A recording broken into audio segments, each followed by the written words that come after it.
ఇక ఈ భాద్రపద మాసంలో సెప్టెంబర్ 4వ తారీఖు నుంచి అక్టోబర్ 2వ తారీఖు వరకు వచ్చేటటువంటి మాస ఫలితాలు మేషాది మీన పర్యంతము 12 రాశుల వారికి వచ్చేటటువంటి మాస ఫలితాలు ఏ విధంగా ఉన్నాయని మనము చూసుకున్నట్లయితే, ముఖ్యంగా మేషరాశి వారికి ప్రథమంగా ఈ సెప్టెంబర్ నెలలో చేసేటటువంటి వృత్తి వ్యాపారాలు అన్నీ కూడా అనుకూలిస్తూ ఉంటాయి. వ్యవహారాల్లో జయము కలుగుతూ ఉంటుంది. ఏ పని తలపెట్టినప్పటికీ కూడా వారు సక్రమంగా దిగ్విజయంగా పూర్తి చేసేటువంటి అవకాశము ఈ మేషరాశి వారికి కనిపిస్తూ ఉంది. అలాగే ఈ నెలలో వీరికి మేషరాశి వారికి ఆదాయం వృద్ధి చెందుతూ ఉంటుంది.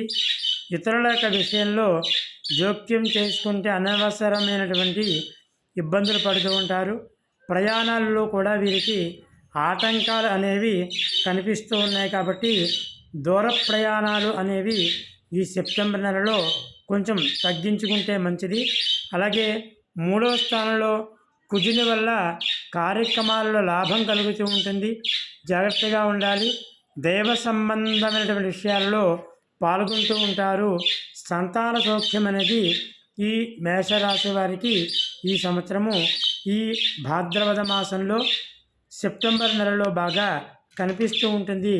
ఇక ఈ మేషరాశి వారు పాటించవలసినటువంటి నియమాలు ఏమిటి అంటే కనుక, కుజుడు 3వ స్థానంలో సంచారం మూలకంగా వీరు మంగళవార నియమాలు పాటించినట్లయితే సుబ్రహ్మణ్యేశ్వర స్వామికి నాగబంధానికి ప్రదక్షిణ చేసుకున్నట్లయితే వీరికి ఎక్కువగా ఈ నెలలో బాగా కలిసి వస్తుంది అని చెప్పుకోవచ్చు ఈ మేషరాశి వారికి.